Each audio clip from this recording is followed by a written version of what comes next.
Амансыздарбы, ардактуу калың кыргыз калкыбыз. Актаңдай телекөрсөтүс кайрадан сиздердин назарыңыздарда. Мына быйылкы кыргыз журтубуздагы эчен деген залкарлардын чоң мааракелери болот деп калкыбыз кубанып жаткан чакта биз Актаңдайдан ошо баарыңыздарга кыргыз элибизге белгилүү инсандарды көмөкөйүнөн көрүнгөн өнөрдү канчалаган залкарларды ошолор менен бирге элибизге таанымал жигит кыздарыбызды көрсөтүп келебиз. Анда бүгүнкү биздин Актаңдайдын коногу Кыргыз Республикасынын маданиятына эмгек сиңирген ишмер, кыргыз журтчулугубуз өзүнчө баалап, өзүнчө урматтаган биздин обончу, аткаруучу жигитибиз Элмирбек Иманалиев. Адегенде ушул баягы улуу салтты улап, эл журт менен адегенде учурашып, андан кийин экөөбүз маек уласак.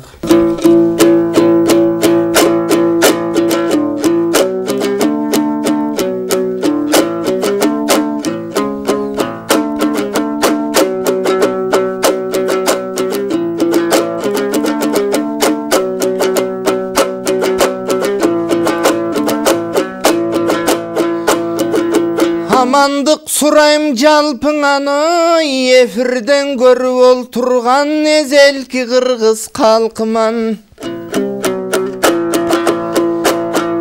Кечең ашыралы тууган бай айтылууң акын эстебес аталардын артынан.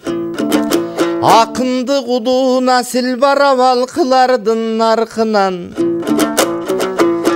Дагың артынан эрчип чыкча элек айныбай өнөр салтынан. Эми быйылкы жыл өзгөчө болуп турган жыл экен. Залкарлардың эскерип, калкыбыз менен эфирден минтип жолуктурчудо жыл экен. Анткенин улуу булбул токтогул, улантып кеткен баянын, урпакка берген сабагын, ошоң атадан калган көрөңдү, арбытып келет өнөрдү, улуудан калган көрөңдү, минтип узартып келет өнөрдү, кезинден алар таңшыган, уккан эл чыгып жарпынан, акындарды жараткан. Айланам кыргыз калкыман, алардын алып наркынан, улантсак деген урпактар ушул күндө көбөйүп, акындардын катары, акындардын сапары уланып келе жаткан кез, уккан кулак көргөн көз кубанып келе жаткан кез. Андыктан ушу карачы адамдын толуп санасы, эл тиерден ырдатып, эл журтуна сындатып, Абдуалиң агабыз атайын мында чакырып, жакшы сөздүн жыйдосун айттырып жаткан кезеге, эмиң улуулардын ар качан урмат сый менен сезеле. Күн батат, кайра таң атат, бирок ошол күндүн ичинде чыгармачыл адамдар кыйла өмүр жаратат. Карасаң учкан куш менен жарышкан, убакыт деген закымдап, анседаң алар тургузган, адамзат үчүн асылбак, эмиң өсө турган мал экен. Токтогулдай чоң залкар, тоо булбулуң аталып, токтогулдан үлгү алып, тобунан чыгыптı даңк алып, өскөндөр дагы болушкан. Ошолордун баарысын мына Актаңдай акын экен деп, эли турсаң эскерип, жакшылык эмей эмине. Калкыбыз кыргыз барында, калкыбыз эсен маалында, ой. Ошоң ак тилек менен ыр болот, мындай жылдын буйрусаң рызкысы да мол болот. Жакшылык деген ошондой жалпы журт менен оңдолот. Мына ушул салт экен, нарк экен дегендей, баягы биздин аталардын учугун узун кебин улап дегендей башталып олтурат. Эми Элмирбек мына ошол киндиккан тамган жер, ал жерден ушул боз бала кезиңден биздин кыргыздын залкарларынын катарында жүрүп, бир кезде ушул биздин кыргыз элибизде коргол артынан тарбиялап ээрчиткен Тууганбай атабыз ушул жанында ээрчитип жүрүп алып чыгып чоңойтты. Анан мына айталык да быйыл ушул Токтогул дегенде Токтогул бир эле Токтогул атабыз эмес, жалпы эле ошол кыргыз журтундагы Эшмамбет жанында бирге жүргөн Коргол акынды эстейбиз, же болбосо Жеңжок акынды эстейбиз да.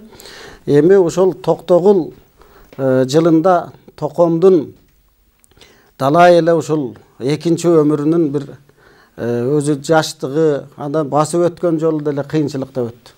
Аны элдин баары жакшы билет. Казылбаган далай чыгармалары бар. Аны элдерибиз ушул биздин кыргыздын маданиятына эмгек сиңирген ишмер Кыргыз улуттук академиясында ошол иштеп келаткан Омаров абыз бир казып келатат, жаңы китептер чыгат деп угуп атабыз. Сенде дагы кандай ойлор бар быйыл, эми кандай өтсө деген ой тилегиң бар дегендей.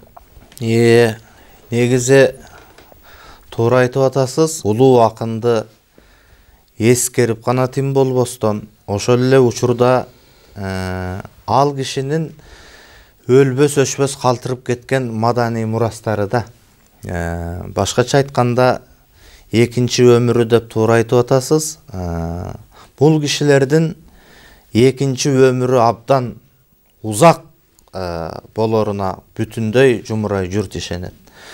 Мына ушу тапта Токтогул атабызды абдан бардык мектептерде же болбосо өзүбүз адабияттан же ал киши тууралуу жазылып кеткен китептерден башкалардан канчалык окубайлы, бирок жаңы тараптары ачылып биз биле элек нерселер дагы көп экендигин тастыкталып отурат да.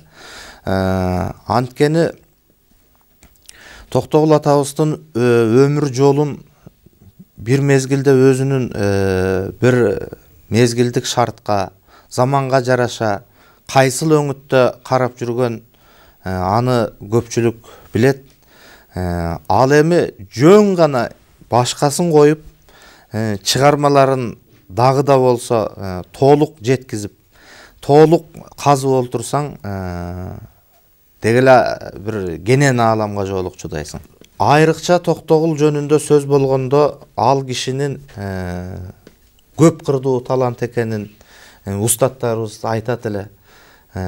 Башкача айтканда Токтогулдун мектебин алып калгандар ошол эле биздин залкар акындар Калык баштап. Биринчи ушу Калык атабыз баштап. Калык Акип, андан Алымкул Үсөнбаев, Коргол Досуев баштаган не деген залкарлар. Ошол эле учурда Токтогулдун өзү убагында баягы каттанып, жазып калтырбаса дагы эскерип, элдин ушул аң сезимине сиңип калуу бул ар кимдин колунан келе бербейт. Мисалы Токтогул атабыздын замандаштарынын дагы айрым чет-четин мен ушу Тууганбай устатыма ээрчип жүрүп көрүп калдым, ооздорунан угуп. Сүйөркулов Айтмырза деген аксакалды 1993 жылы 15 жашта элем Тууганбай атам менен ушул Кетмен төбө жергесинде жүргөндө мына Айтмырза аксакалга жолугуп кетебиз. Ага чейин ал аксакал менен көп баарлашкан экен Тууганбай Абдиев. Токтогул жана Токтогулдун замандаштарынын эскермелери деген китеп бар. Азыр кеңири окурмандар чөйрөсүндө ал китеп кайра басылбаганга караштуу көпчүлүк элдин колунда жок эсе болуп калды. Бул ал китептин чыгышынын демилгечиси биздин ушул эл баатыры Бексултан Жакиев болгон. Ошо киши Тууганбай Абдиевди сен эми акындын бир чети ал ичкен суудан ичип, ошол жүргөн жеринде жүрүп, туулган жеринде туулган акынсың. Экинчиден башка илимпоздорду жөнөтсөк алар бөлөк өңүттө көз караш менен карайт экен дагы башка жагынан ачып чыгып атат. Ал эми Төкмакынды андай эл шайырын ушу эл шайырынын көзү менен бир жыйнап келсең жакшы болот дегенден барып, анан ошондо ал эми Токтогул Сатылгановдун ал убакта жанында жүрүп Токтогулдун сөзүн угуп, аралаш үзөңгүлөш жүргөн кишилердин айрымдарынын көзү тирүү кезинде баарлашкан экен. Мына ошолордун бири Сүйөркулу Айтмырза аксакал. Анан ал ошо бир жөнөкөй, анан ушунчалык бир таза тыкан короосу менен бир үйдө турат экен, Токтогулдун борборунда, райондун. Анан кирип барсак ошондо 90 канчада деди жашы? 90дон ашып калган аксакал дагы бир арабанын тетиктерин, аркы беркилерин жасап узанып отурган экен, уста. Узанып отурган экен, салам айтып кирип барсак эле, баягы көзү курч киши, ырчым кел деп эле Тууганбай Абдиевди тосуп калды. Киргиле деп эле этек жеңин күйүнүп, чай ичкиле, отургула. Эми узак эле отурсак экен деп отурам мен дагы. Көбүрөөк угайын деп. Анан ага чейин баягы Токтогул мындай болгон экен, андай болгон экен деген гана имиш менен, легенда менен кеп болуп аткан асыл токобузду ал киши тирүүлөй мындай бир өзүнүн замандашы катары сүйлөп отурганы мага бөтөнчө таасир берген. Мындай эле сүйлөп атат, экөөбүз сүйлөшкөндө эле. Бир күнү током кирип келди дейт. Айтмырза, мен дагы комузу жок калдым. Комузу жок калганым эмнеси деп отурам дейт. Ушу Карынкүр жакка бардым эле. Андан ары бир жолдошум алып кетти. Ошону менен сыйлап анан бир жанары жарык комузга талпынып калган баласы бар экен. Ошого тартуу кылып бербейдим деп кирип келди дейт. Анан баягы көрсө колунун каруусу кетип калган убакта Сүйөркулу Айтмырзага комузду сомдотуп мындай чарасын, формасын чыгарып алып, анан калганын өзүм жоонуп жасап алам эми деп, анан ушу мага бир 2ден 3дөн өрүк, кургак өрүгүң болсо деп, анан алып кетип калганын өзү жасачы дейт. Анан отуруп алып, Сары устанын комузу тайчалык комуз. Сеники бир чоң койлук комуз. Кунангойдун комузу. Анан тиги Кулукеде устачылык бар экен, кадимки тиги баягы калтырбаш Кулуке акын. Кулукенин комузуна бир чычка кулакка тең болсо тең болот, тең болбосо жок, тиги тууганымдыкы деп тамашалап койчу дейт. Анан ошол киши эскерип айтып атканда, эми бул кишинин ырынын күчү, кудурети ушундук эле дейт. Кандай болбосун, башкача айтканда эми баягы ал кишинин сөзү катары айтайын. Кээ биз баягы залкар атап жүргөн бир топторду ал киши айтты да, Токтогулду көрүп калган киши катары, эми булардыкы алынча эле болчу деп. Эми мына ошондо ошол Айтмырза аксакалдын дагы көзүн көрүп калыпсың. Тукемдин болсо жанында дала ээрчип жүрдүң, ошол киши тарбиялап өстүр дегенде, анда ошол Токомдун бир айтыштарынан эл журтка бир айтып, эл уксын дегенде. Айтыштагысы ушул Токтогулду айрыкча көбүрөөк ээрчиген өзүңүз айтып кеткендей, бир жерден бир өрөөндөн болуп, анда санда баягы бир күүсүнө келгенде кичине чап сала койгондорунун бири да ушу Коргоолу акын болгон да. Ошонун баягы бир улуу эскермеси бар. Ошону калайык калкка канча айтсак дагы бир баягын айтсаң деп суранып калышат. Ошо бир тер жайлакта тамашаны айтып берейин. Коргоолу атабыз анда жаш учурум деп айтчы дейт. Ушундай көйрөңдөнүп, каерде ырдасам баягы ырчынын жашын эл колдойт. Менин доорум жүрүп турган кез Токтогул менен Эшмамбет жеңи жокторду аны баягы ак сөөксүнгөн бай болуштар, кеп түшүнгөн карыя ошондой кишилер бошотпойт дейт. Анан дайыма эле беркиндей кыз оюн, бер жакта жүргөн жаштарга аркы берки элге эрмеги мен болуп турган кезде ушундай таразамын ташы жогору түшүп дейт. Анан ошентип турган учурум экен, учурум деп айтчы дейт да.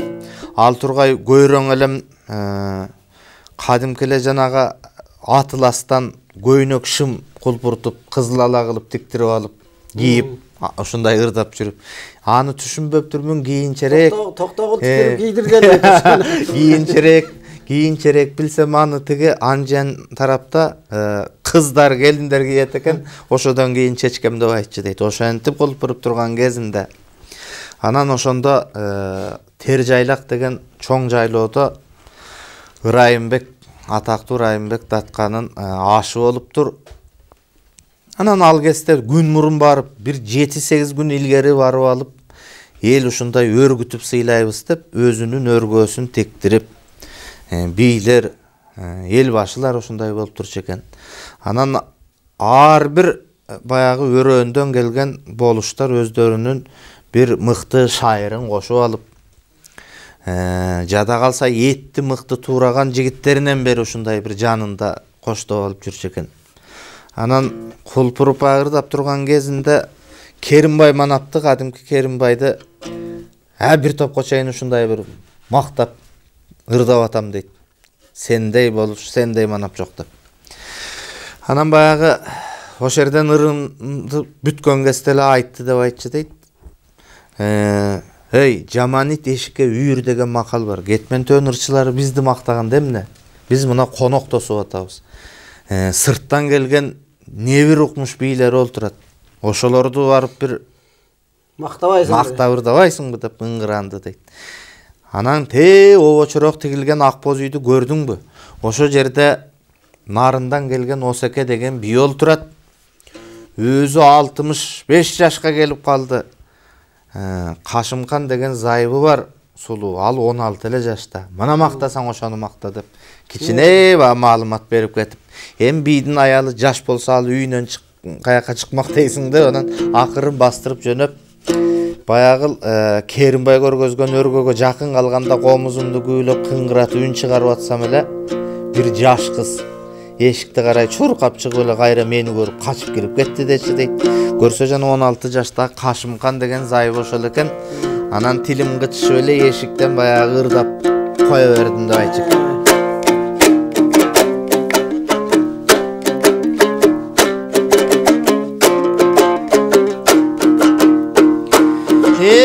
Аккайын кара тал болду, ак марал эле мал болду, алтын шашып Осеке, сенин алганың Кашымкан болду. Кулан өк аткан таң болду, куюндабаң арты чаң болду. Куудай сакалагыңда кубушуп ойноп жаныңда курдашың Кашымкан болду. Кар ойдун ичи кар болду, карайлабаң арты чаң болду. Кайгынын арты зар болду, карылык каршы жетерде, кара жаның кетерде. Осеке Кашымкан сага жар болду деп бир кайрыган кезде эле ар жактан баягы Токтогул менен Эшмамбет дагы ат бастырып келатканын бир байкагам дейт. Мына ушу Токтогулдун асылдыгы ким менен ырдаса дагы ошого дайым бир мындай баягы кушка жем таштагандай сөздүн ыңгайын келтирип туруп, анын тилин табырдап кеткен Эшмамбет эле дейт. Экөө ырдаганда бир киши ырдап аткандай, биринин оюн бири экинчиси окуп тургандай, же болбосо бири эшсе экинчиси токуп тургандай, бири маласын тартып кетсе экинчиси аласын түзөп ырдайт эле дейт. Экөө минтип ырдап баштады дейт баягы жерден.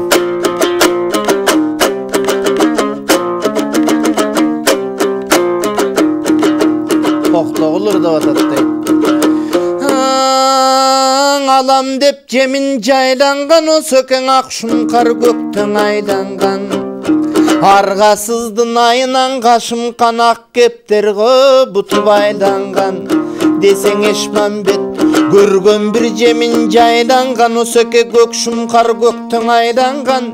Көр дүнүйө курусуну Кашымкан көгүчкөне бутуп айланган. Десе Токтогул кымызга кошкон шекерсиң, кыйыткан сөздү сезерсиң, кыялың эрмек Кашымкан, эми кыйналып жүрүп өтөрсүң. Десең Эшмамбет самалга кошкон шекерсиң, санада сөздү сезерсиң. Самалы кермек Кашымкан, эми саргайып жүрүп өтөрсүң. Десе Токтогул балам коргол билбейсиң, башаламан сүйлөйсүң, пер кызындай буралган береги Кашымканды ким дейсиң.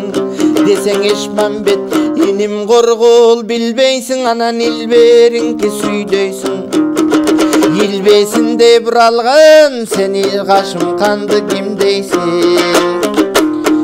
Ырдап атканда ошол жерден ар жактан букасын минип булкунуп, кой десе болбой жулкунуп, баягы Кулуке ырчы келатат дейт. Башыга алтылдап жүрчү экен, дайыма токтобой. Анан өмүр бою ат көтөрө албай, бука минип өткөн дейт, өгүз минип. Анан өзүнүн өгүзүнөн башка эч нерсе көтөрө алчумас экен, салмагы абдан зор киши болгон экен. Ырдаганда дагы, сүйлөгөндө да башыга алтылдап токтобой турган үчүн Калтырбаш Кулуке деген атка конуптур. Анан ошол эле учурда өзү орой айтышканда жеңилип баратса, айтышып аткан акында аттын үстүнөн болсо, аттын үстүндө, жерде болсо жерден эле тырпыратып баса калып, сабап да ийчү экен. Анан Токтогул менен Эшмамбеттен бөлөгү ага мындай тил катпайбыз дейт, коркобуз дейт. Анан үнү да жакшы чыкчумас экен, ушундай каргылданып деп угул максан. Анан Кудайды дагы сөгүп сөздөп тилдечи экен. Ушу эшекке берген үндү мага бербеген Кудайды деп эле Кудайга акарат келтирчү экен. Анан Кудайдан коркпаган Кулуке бизден коркор деп, андан беркилер коркот. Ошол ар жактан келип эле Токтогул менен Эшмамбеттин ырын оозунан бүтелекте жүлүп алып, минтип ырдап атат дейт. Адырга чыккан жекенсиң, көң айтышка менен нетерсиң. Кашыңда турган ырчынын кашым канча катыны болор бекенсиң деди дейт. Деген кезде эле анан ошол кезде бири-бирин тамаша кылчу экен да ырчылар. Жаңыраак ырдап келатканын каргашып, "Омин Аллаху акбар, сен Кулукедай ырчы болуп кал" деп. Анан ошонусу элге таркап кеткен үчүн лакап болуп. Эшмамбет таятам өзү аябай 2 карыштай сакалы бар, чоң сакал киши эле дейт. Анан баягы үнү да бийик эле заңкылдап, Кулукени карата минтип ырдап койду дейт.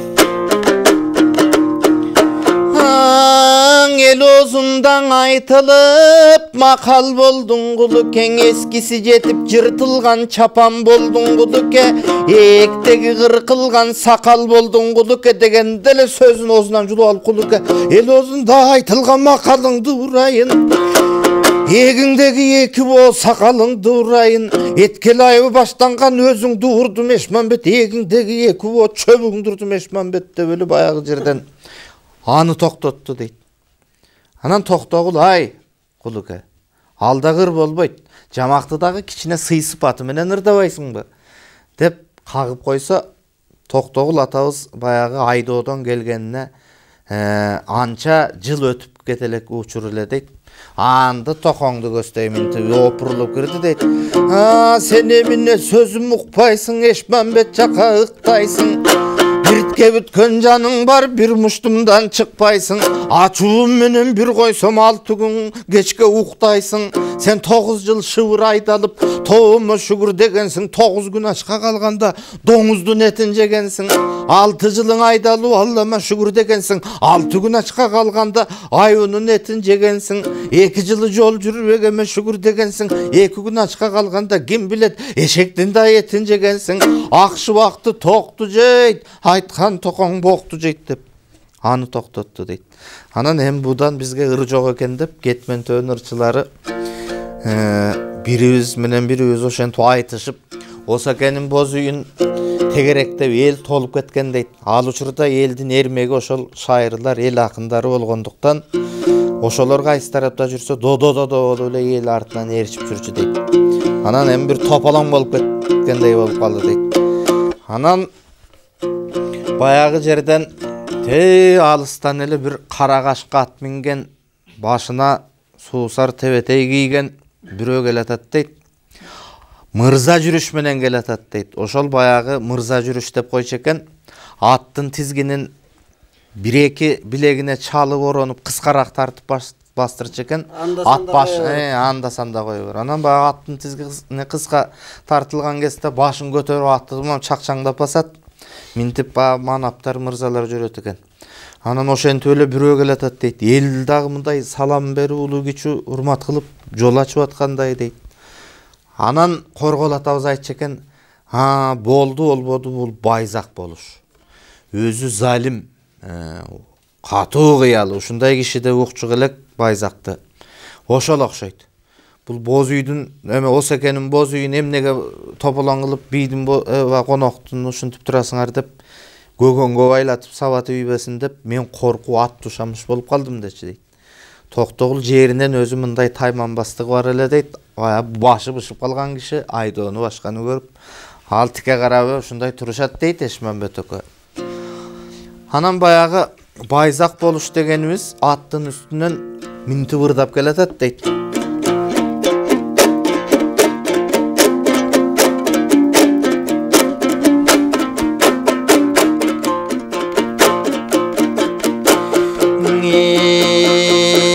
Buların astele sayağı cürt eken, Karaçın ayılı sayın oyır çeken. Ayıldan kişin ötkörбөй бар элең avılda үрüp ötür çeken. Ayılda menden bölök ermek çok astele jumgalı tın çeken. Buların tün katar tüntöy cürt eken, Karaçı tütünü sayına ır çeken. Tütünden kişin ötkörбөй бар ele türülüp ürüp ötür çeken. Tütünden ırçı жоқ tübününe bizdin jumgaltın çeken. Ha babır babır he babırlar, o babır aşkana jabırlar. Ayaldарын uçkaştırıp bular ayıldaşıp o dağırdar. Osokenin boz үйün orap algan turbaybı, 30'day birigip torap algan turbaybı. Kişisinen ırçı köp kim görüptür mındaydı. Eşikке çıkıp bulardı görböysün bu Osoke. Ha kalgan katkan sök bolsa, kabıştırbay itterge bölböysün bu Osoke dep. Özü de jetti deyt, ırıda ele büttü deyt. Anan bayagı jerde görse emi eldi itketenge ırdap kelgenine açuuz gelse dagı Toktogul ündöp ele barıp, özü Toktogul çoң адамкерчиликтүү киши болгон экен ушундай. Азыркыча айтканда çoң дипломат болсо керек. Баягы жерден айкара төш алышып эле көрүшүп, учурашып калды дейт. Анан Токтогул үндөбөгөндөн кийин мага эмне жок, мен да эле баягы ордундамын деп айтчы дейт коргоо. Эшмамбет кичине обдулса көзүмдө аны да тыйды дейт Токтогул. Кой жөн эле кой дегенсип. Анан бир чети ушу акылдуу зирек киши экөөбүз сый киши менен сый бололу. Эми бир жерде айттырбай эле жөнөчү бирөө бар десе да керек, кийин ойлосом. Баягы кулуке бар эмеспи? Ал кой десе болбой булкунуп, букасын минип, жулкунуп, намысына келип алган экен дейт. Айланайын токо деп жүрөт дейт айырда. Bu karalamан eldi, karabашылы eldi, ит кетеңе бұрдаған, ата бабаң дұрайын десе, бұл эмне деген деп эле көрсө куйручук экен да ба. Жумгалдан чыккан куудул олуя акын куйручук экен. Муну ушу жерден эле о мийинде бата берип койгула, муздап берем алдыңарда деп атат дейт элге, бата сурап. Анан куйручук качыптыр. Кийин куйручуктун бир эскерүүсүндө куйручук жөнүндө китепте деп жүрөт. Орою абдан суук киши экен, ошондо биринчи көрдүм, баягы качканым чындап. Анан баягы топто айланып качат, тигил өгүзүн желип кууп алыптыр дейт. Анан атка өгүз жетпейт, айла жок, анан ырдап баратат дейт артынан минтип баягы кулуке. Башын калтылдатып өгүзүн желип. Казандагы кырмычык казып жедиң тырмышып. Калктын баарын иттейсиң каңкылдаган куйручук. Апаң кырган кырмычык асылып жедиң тырмышып. Айылдын баарын иттейсиң акылы жарым куйручук. Энең кырган кырмычык эңилип жедиң тырмышып. Элдин баарын иттейсиң энеңди сенин куйручук деп калганын ооз калбаган ушундай жаман сөздөр менен шыбап кое бергенде куйручук баягы акылдуу киши үнүн бийик чыгарып эле, о айланайын токо, мунуңду сен тый. Бул ырчы меселе мээси башына чачырап чыккан жинди турбайбы? Деп туруп эле баягы Осекенин өргөсүнүн дал баягы кире беришине аты менен барып туруп эле, ой Осеке, эмнеге эле бул чүкөсүн жоготкон баладай үйүңөн айланчыктап чыкпайсың? Чык эшке. Башкасы мындай кой, мынау кулуке деген ырчысын ыраазы кылбасаң, экөөбүзгө туура эмес, аман кетпейбиз деди дейт. Ошондо Осеке деле баягы кызыкка батып, боз үйдө баягы капшытты түрдүрүп жиберип, туурдугун. Карап отур. Эмен карап отурган экен капшытта. Анан ушундай күлүп аткан экен дейт. Анан эшикке чыгып ошол жерден анан жигиттерине буйрук кылып, жабдыгы аппак күмүш болсун, өзү чымкый капкара жорго болсун деди дейт. Биз минип келген аттардын ичинен кимдики болсо аныкы болсун ушуга тартуу кылып алып келесиңер, анан өзүм эсептешем деди дейт. Ошентип башкабыз Керимбай Кырдап анан таяраң алып атсак, Кулуке нахалданып аталып алган деп корголотобуз, кийин орусчада кошуп сүйлөп койчу дейт, ушинтип эскергени бар да. Эми бул жерде ошол Токтогул атабыздын жана жогоркуда айткандай тегерегинде негедир улуу кичүү дебей ушул шакирттердин не бир ар тармактуу өнөрпоздордун жүргөндүгүндө да. Эң жакшы мына бир айтыштардан ошол айтып бердиң. Мына Элмирбек азыр бул жерде Элмирбек Иманалиев дегенде анын устаты ким болду десе, кадимки эле ошо биздин Тууганбай Абдиевди айтат. Анан Тууганбай Абдиевдин устаты ким десе, Коргол. Андан ары Токтогул Эшмамбетке барып такалып атпайбы. Анан Эшмамбеттин жээнни ким деп бар элдин баары ошо Элмирбек. Бул баягы аккан арыктан субак атеп туруп, тегин ар жактан ушул Кудай таала бир өнөр берген инсандын ушул уругунан деп айтылып жүрөт да. Эми мен анча мынча угуп калып, ушул кээде ушу байкап сен аткарууңда ушу ырдай калган чактарда бир угуп жүрөбүз да. Тилекке каршы мына биздин ушуну бир эфирден айта кетем да көпчүлүккө дагычы. Дастан угайын деген угуучу дагы жок болгондой. Каерде барсаң баягы ырды суранат, башканы суранат. Өзүң ырыңан ырдап кой деп, же башка деп отуруп уга турган киши жок, кайталап ырдап турбасаң эсиңен чыгат экен кадимкидей. Ошон менен ошондой дастандар жоготуйт.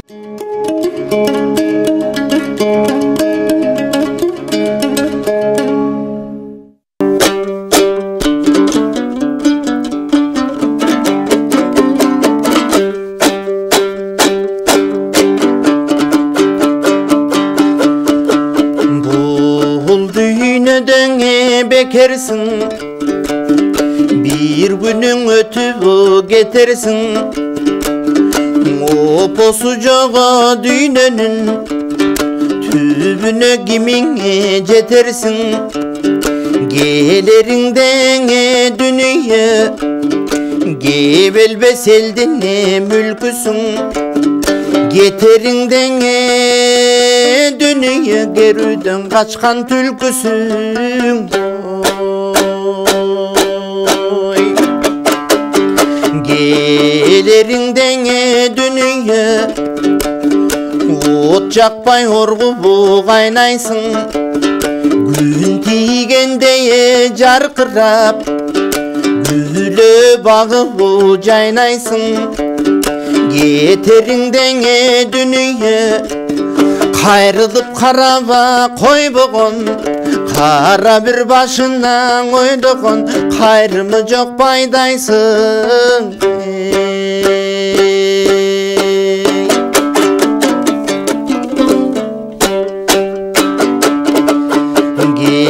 Gelerinden dünya altın bir takade tulparsın.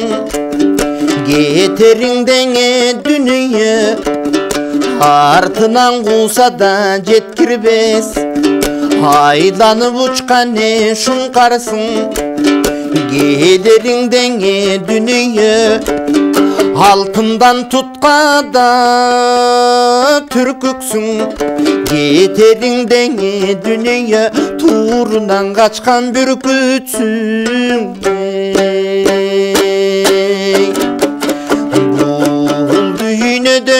Ne bolboyt, biligi bolboydan el bolboyt. Kamkorduk görgöne kalkına peyiligenene gem bolboyt. Bul düğünödön ne darman, örüşkö malın o tolboğun. Geğirsip jatkane tör darman. Ger beni çuvalın ötbөгөн, gerilip jatkane çöl darman. айтылбай қалған сөз дарман, айрылбай қалған бөз дарман. Бұл дүйнөдөн не дарман, кемчили жергеңе жетпесе, мелүндөп соккону жел дарман. Жеңеси сырдаша болбосо, карадалы кыз дарман. Атаның арман дүнүйө. Ай, рахмат, мына бул токомдун дүнүйөсү болду. Эми Элмирбек ушу айта кетсең да, мына көпчүлүк учурда биздин кыргыз жергесинде кээ бир залкарларыбыз ушул анча мынча аталып турган унутулуп калган чактар көп да. Мисалы биздин залкарларыбыз ошол эле Токтогулдун устаты Ниязалы Комузчунун күүлөрү чертилет, бирок ал киши жөнүндө эскерүүлөр өтө аз да, мындай негедир көп кайрылып. Анан ошол эле Токтогулдун жанында мына өзүңдүн таятаң Эшмамбет жөнүндө негедир ушул көп эскерүүлөр же ушул негедир бир ошол жөнүндө бир кайрылып, бир көтөрүп чыккан учурлар болбой атат да. Мунун себеби эмнеде? Бул эми мындай эле. Же артынан колдоо жөлөөчүсү керекпи сөзсүз ушул бир. Эми баягы биз аркы дейбиз, берки дейбиз, бирок келип бир убакты сааты чыгат дейбизби. Бирок ошентип олтура берүүнүн өзү жаңылыштык да. Маселен, эң негизгиси биз ошол чыгармаларына көңүл коюп карап чыкпагандыктан. Ошол эскерүүгө татыктуу же болбосо бизге таалим ала турган жагы кайсы, же бизге кийинки урпактарга өнөр жолунда жүргөндөргө мурасынын деңгээли канча калтырып кеткен. Ушул жактарын алып караганда бизде эскерилчү, окуй турган, бизде колдоно турган, жалпы билим берүүгө колдоно турган небир укмуш залкар генчтер бар. Туура айтып атасыз. Мисалы, Ниязалы Борошуулунун бул Токтогулга дагы Жеңи Жокко да таалимин берген, өздөрү ошо Нияз акемдешип эскерген улуу залкар. Буга бир эле тастыктаган айгыны күбө кадимки баягы эл таланттарынын олимпиадасы.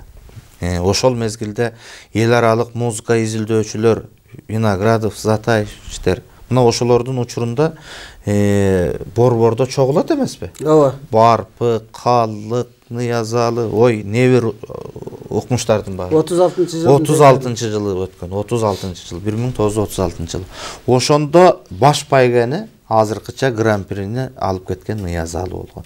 Ошондо баягы келиндердин баканга суу ташыганын кадимкидей баягы комуздун күүсүндө келтирип, аябай ушундай бир айтым күүлөрдүн укмуштай мектептерин, башкача айтканда класстарын көргөзүп кеткен Ниязалы болгон да. Ошол эле учурда өзүнүн бир канча күүсүн чертип, андан таасирленип, мисалы ушул улуу акын Токтогул бирөөнү баалай да билүү керек. Маселен, Токтогулдун өзүнүн айтканы эл оозунда бекер калып аткан жок. Нияз акем келгенде мен ырдайын дечи экен. Мен дастан айтайын, башка кылайын. Комузду черте турган киши келди деп. Мына ушундай айтып аткандан кийин Ниязалы Борошуулу деген укмуш талант. Биз ушуда дагы эле өксүк толук ошол адам жөнүндө жазганда анын тарыхын баскан жолун жетик карабастыктан, анан бизде кыргызда адат эмне? Ал каяктан деп сураганда эле, ой, биздин айылдан болот, мына биздики ал. Ал биздики, ал тигиники эмес. Дешип эле качан аны биз тескери жагынан бир бөлүнгөн жерде, чачылган жерде ушундай нерсени тим эле колдонуп айта калабыз. Биздин айылыбыздан, биздин жерибизден, райондон же областтан бул чыккан, тигил чыккан, ал чыккан деп. Андай эмес. Биз аны жалпы кыргыз элине керек болсо, мына ушул Токтогул Сатылгановдун мына азыр түрк тилдүү мамлекеттердин уюму болгон Түрксойдо ушу Токтогул жылы деп жарыялап атса, ошондой деңгээлге алып чыгыш үчүн той кылып ал жерде баягы баланча бозуй тигилди, баланча жылкы союлду деп эле баягы курсактан ашпаган саясатын эмес, мунун кала турган түбөлүк мурас болуп кала турган жагын эске алыш керек да. Мына азыр ушу тапта мен ыраазы болдум. Токтогул Сатылгановдун маданий мурастары фонду түзүлүптүр. Максаты эмне дегенде эле ушу нерсе болду да. Токтогулдун 150 жылдыгы бул баягы белгиленип, бир сыйра дүркүрөп алып, шаркырап алып, бир аз убактылуу болсо да кичине көчөбүздүн башканын аркы беркин жыртыгын бир аз жымсалдап жамап коюу эмес, башка эмес. Бул нерсе түбөлүк мурас болуп 150 жылдыгы өткөндөн кийин дагы Токтогул атабыздын күүлөрүн, ырларын, башкаларын ушул дагы ачыл элек жактарын ачсак деген максат койгон. Эми ойлойт элем, баардык мындай өткөн иш-чараларда ошол нерсе эске алынса. Болбосо биз улуу Манаска байланыштуу деле канчалаган маараке тойлорду өткөрдүк. Бирок тилекке каршы ишке ашышында, анын жайылтууда, башкада толук жеткиликсиз нерселер чыгып атпайбычы. Эми мына быйыл буйруса эми калкыбыз бар. Ал нерсе белгиленет деп ойлойм. Ошол устаттан калган бир улуу сабактар болот да. Түкем жанында көп жүрүп калдың. Түкемдин бир калтырган чыгармаларынан болсо. Эми алардын айткандары абдан эле арбын көп эле. Мисалы кадимки дастандын ырдын кени болгон Калык Акиев Токтогулдан үйрөнгөн бардыгын деп айткан. Ошол эле Жанышбайыш, Курманбек баштаган эпос дастандардын баары дагы бул Токтогулсуз элестетүү мүмкүн эмес. Дагы бир айта кетүүчү бир сонун жагдай бар. Шекербек Шеркулов көрүп калган деп айтчу экен да, жаш кезинде үйүндө болуп. Ошону кандай эле дегенде Шекербек Шеркуловдун сүрөттөгөнү муну Туганбай Абдиев айтчу атам.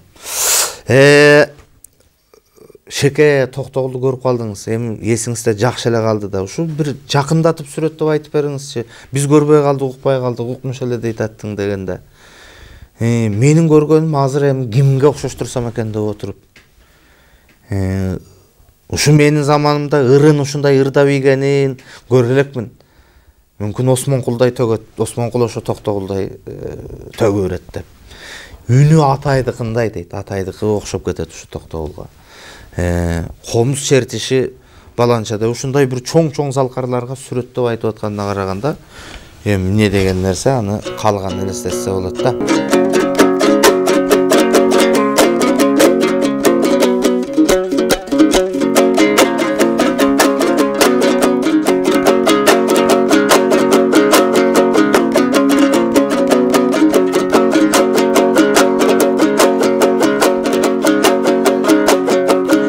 Атаң капыр гүл какың, апаң капыр гүл какы, күмүш толу сер жакаңы басып келгин мен жака. Сен келбесең мен жака, мен барбаймын сен жака.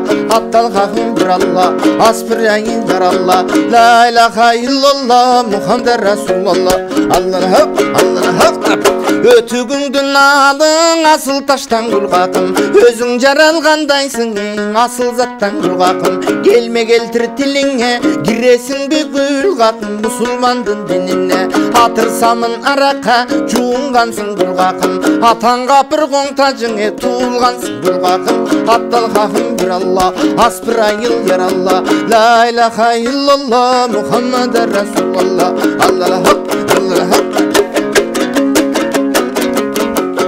Капыр болсоң тозоктун карындасың гүл какым, жылан чаян жармашканы карындасың гүл какым. Момун болсоң бейиштин багындасың гүл какым, туралышкан үрлөрдүн жанындасың гүл какым.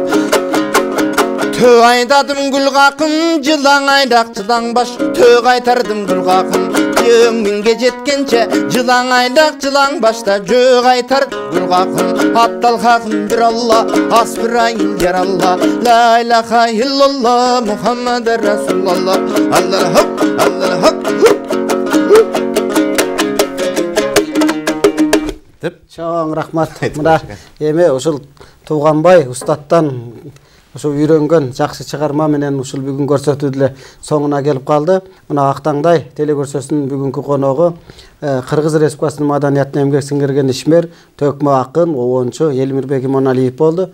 Элмирбек ушу чыгармачыл бийиктикте дагы жолугушалык, дайыма ушул эл журт менен аман болуп, чыгармачыл чыйыр жолдо дайыма ушул жакшылыктар болушун күтөбүз.